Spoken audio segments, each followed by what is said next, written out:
The key area of my research targets drugs that are used to cure malaria.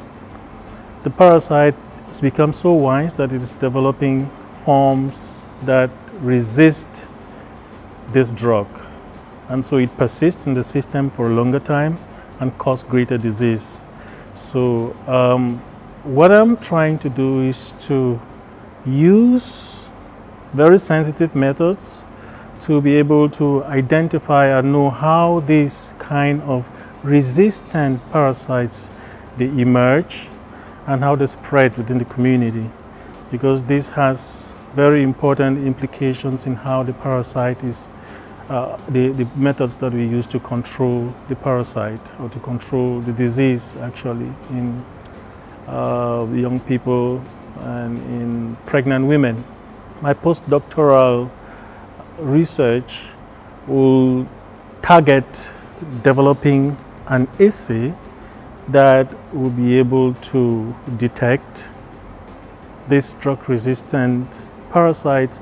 in the context of a large-scale drug program that is called seasonal malaria chemoprevention. Seasonal malaria chemoprevention is a new way of fighting against malaria, which involves giving children that are 3 months to 5 years full dose of anti-malaria at the time or at the period that the transmission of malaria is very high, in order to prevent deaths and in order to prevent new cases of malaria. The research is important because, first of all, the malaria is a very big problem, and there's a lot of investment that is made in is being used to control malaria, but we need to look for ways of eliminating malaria for good. And so we need sensitive tools that will help us to, one, to monitor, transform the way we monitor resistance, the evolution of resistance to the drug, and secondly, to show us in the same method whether the parasite population is declining or it is remaining the same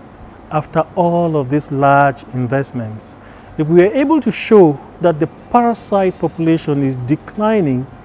with this kind of investment, it will be an incentive even to our local governments to put more money into this kind of strategies that will help to eliminate malaria in the Sahelian regions, and that will promote regional integration, because the Sahel region cuts across, West and Central Africa and part of East Africa. The assay I'm developing will help to detect if the use of this drug in a large scale generates resistant forms of the parasite, on the one hand,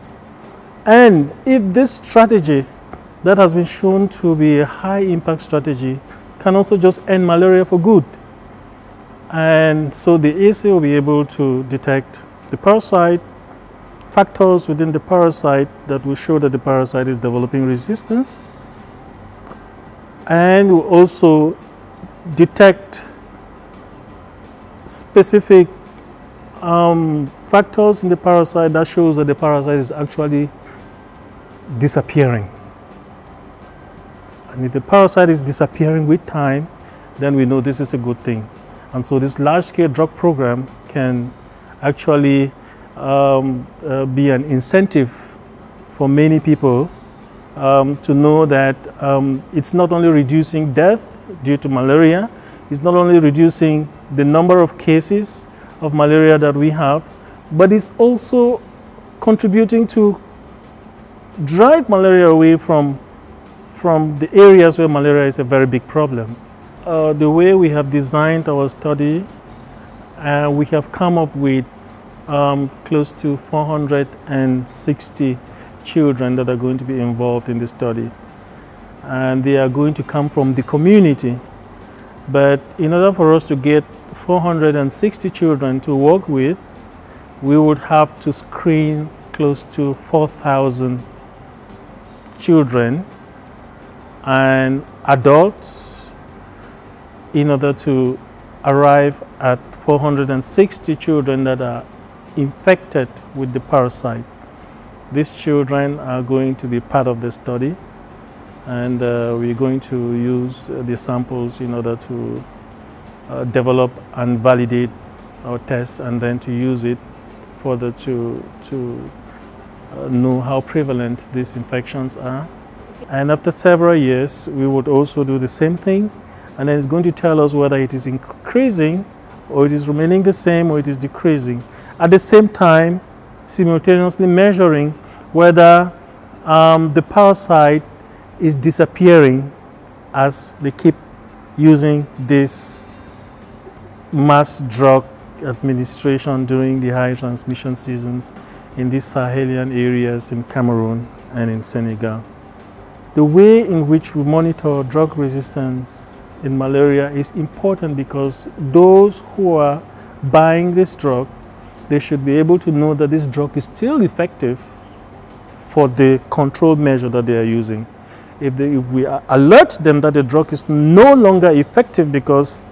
resistant forms are emerging, then they will be able to sit down and make a decision to change the kind of drug that they are using for this method that they found that is very good.